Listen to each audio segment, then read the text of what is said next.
중대재해처벌법에 대해서 말씀드리겠습니다. 중대재해처벌법은 올해 1월 27일부터 시행된 그런 법으로서 중대재해 발생 시에 경영책임자와 사업주에 대한 책임과 처벌을 강화하는 법으로 보면 될 것 같습니다.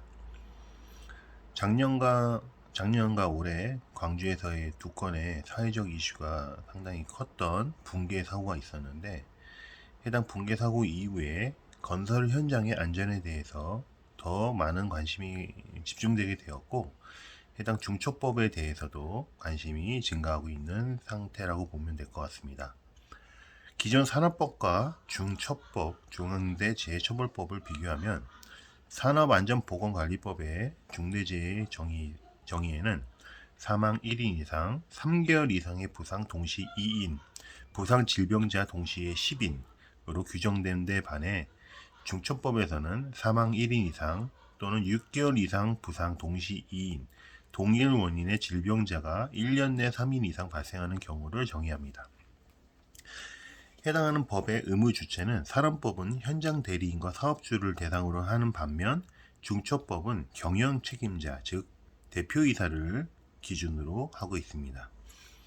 처벌 수준은 산업법에서는 사망사고의 경우 개인 7년 이하 1억 이하의 벌금으로 명기되어 있는 반면, 중초법에서는 사망사고 시 개인의 경우는 1년 이상의 징역 또는 10억 이하의 벌금에 처하게 됩니다.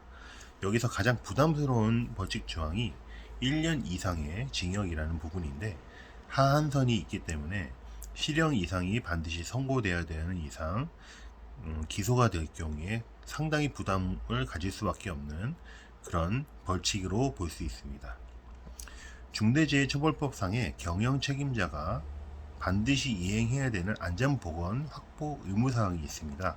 법의 4조와 5조에 명기되어 있는데, 주요 내용은 안전보건 총괄 조직을 반드시 설치해야 하고, 필요 예산에 대해서 편성을 하여야 하고 집행하여야 하며, 현장의 안전보건관리자를 법적 기준에 의해서 배치해야 하고, 유해 위험 요인에 대해서 점검을 실시한 후에 필요 조치를 반기 1회 하여야 하며, 안전보건관리 책임자, 즉 시공관리 담당자들의 안전 업무를 지원해야 합니다.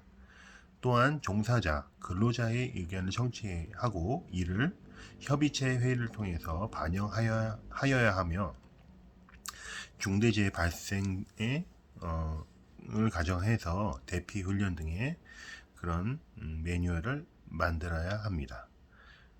또한 협력사 안전관리 수준을 평가하고 기준을 수립해 주어야 하며, 연간 목표 및 경영 방침을 설정해서 본사와 현장에 공유하여야 합니다.